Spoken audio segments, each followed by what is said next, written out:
Okay, so we're continuing on in Unit 4, and we're going to talk about acid rain. So when nonmetal oxides react with water, so nonmetal oxide, so that means this is a nonmetal, sulfur, carbon, nitrogen. These are all on the right side of your periodic table, so these are nonmetal. And then oxides, they combine with oxygen. When they react with water, they form acids. Okay, so when these nonmetal oxides react with water, they produce acids. And so these are byproducts of burning coal for power, also from exhaust fumes, mostly as nitrogen dioxide. So when they're released into the atmosphere, they combine with water that's in the air. So this is water as a vapor to form acid, which falls back to the earth as acid rain.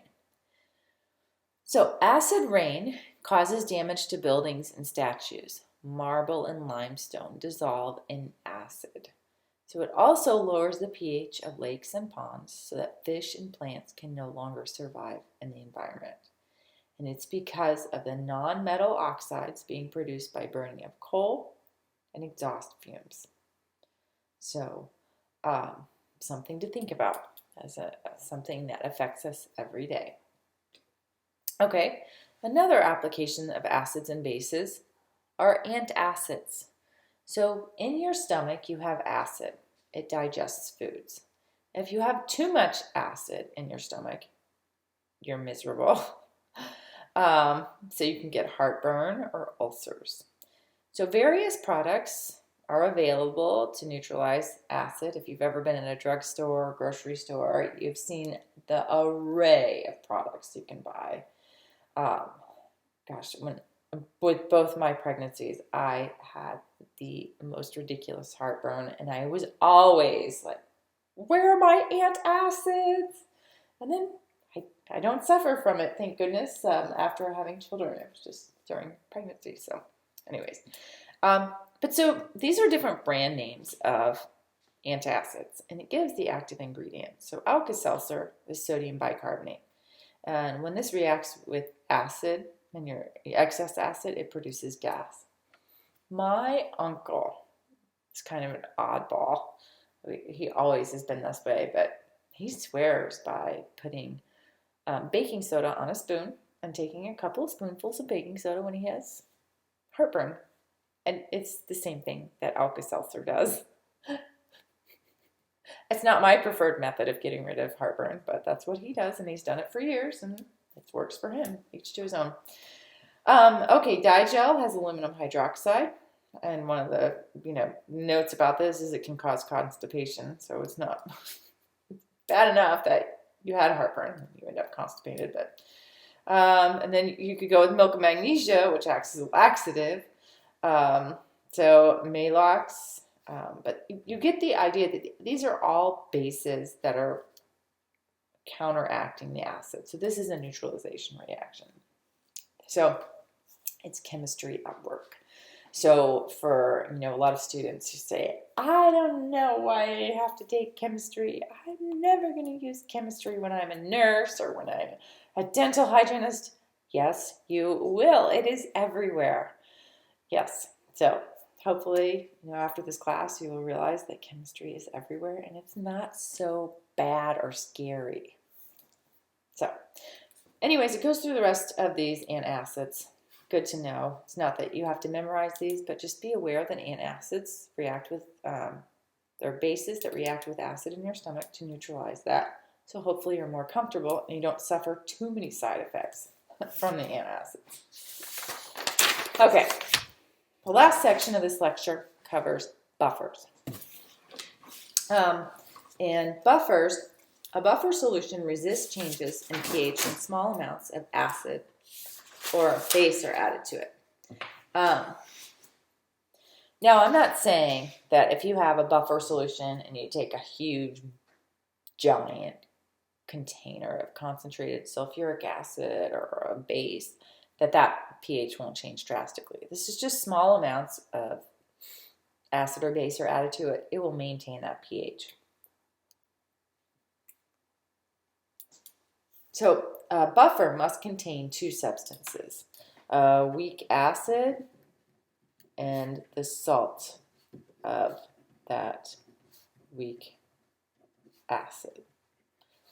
You could also have a weak base, and then it would be the salt of that weak base. So the weak acid portion of the buffer neutralizes any base added to the buffer.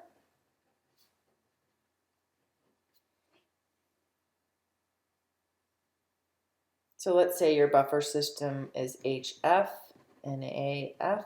So if you have HF plus sodium hydroxide, you're going to get, so you get NaF and HOH, good old neutralization reaction.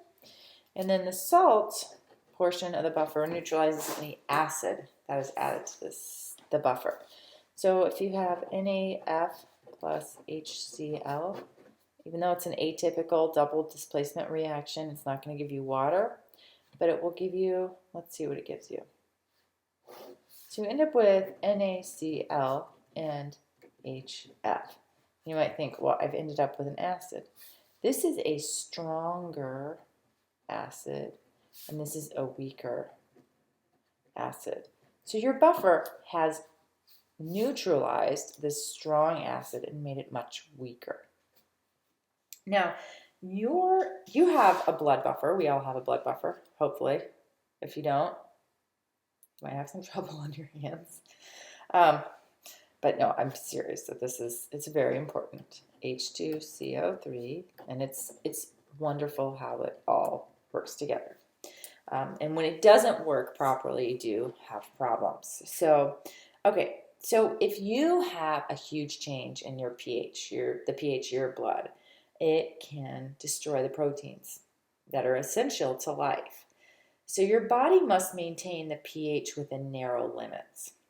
So when I teach my pre-nursing, pre-healthcare professions chemistry, I have a lot of students that are already kind of working in the nursing field, and they'll exchange stories about what's the most extreme blood chemistry, blood pH that you've ever seen, and they'll ooh and ah, and it makes me laugh because they're so passionate about what they're doing and helping their patients, and they're talking about chemistry.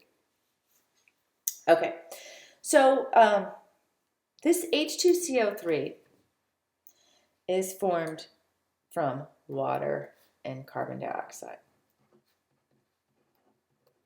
Okay, so when you breathe, you exhale CO2.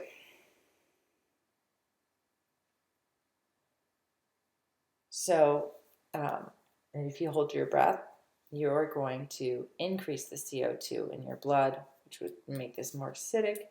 So depending on what you have going on in your system, if you're hyperventilating, so the level of CO2 in your system is higher than it should be, lower than it should be, so it creates a deficit of the H2CO3. People who typically hyperventilate should breathe into a paper bag. Rebreathing the air you have exhaled brings more CO2 back into your lungs and bloodstream.